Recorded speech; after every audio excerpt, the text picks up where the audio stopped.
Tarot card റീഡിംഗിലൂടെയും മന്ത്രവാദം പോലുള്ള ആഭിചാരങ്ങളിലൂടെയും ടിക്ടോക്കിൽ ദശലക്ഷക്കണക്കിന് ഫോളോവേഴ്സിനെ സ്വന്തമാക്കിയ സോഷ്യൽ മീഡിയ ഇൻഫ്ലുവൻസർ അലക്സ് ആഭിചാര മാർഗങ്ങൾ പൂർണ്ണമായി ഉപേക്ഷിച്ച് ക്രിസ്തുമതം സ്വീകരിച്ചു.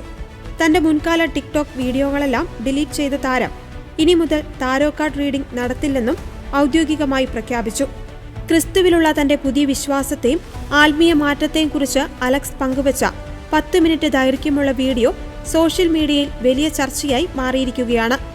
ഭാവിയിൽ എന്താണ് സംഭവിക്കുക എന്ന് എനിക്കറിയില്ല, പക്ഷേ യേശുക്രിസ്തു എന്റെ ജീവിതം രക്ഷിച്ചു എന്ന യാഥാർത്ഥ്യം ഇനി എനിക്ക് അവഗണിക്കുവാൻ കഴിയില്ല എന്ന് അലക്സ് വീഡിയോയിൽ സാക്ഷ്യപ്പെടുത്തി.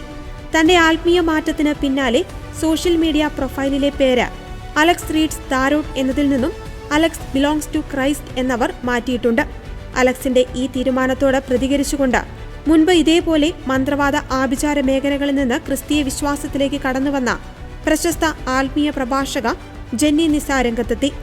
സോഷ്യൽ മീഡിയയിലൂടെ വലിയ രീതിയിലുള്ള സൈബർ ആക്രമണങ്ങളും ആത്മീയമായ വെല്ലുവിളികളും ഉണ്ടാകുവാൻ സാധ്യതയുണ്ട്. അതിനെ പ്രതിരോധിക്കുവാൻ ദിവസവും ബൈബിൾ വായിക്കുകയും പ്രാർത്ഥിക്കുകയും വേണമെന്നും അവർ ഉപദേശിച്ചു.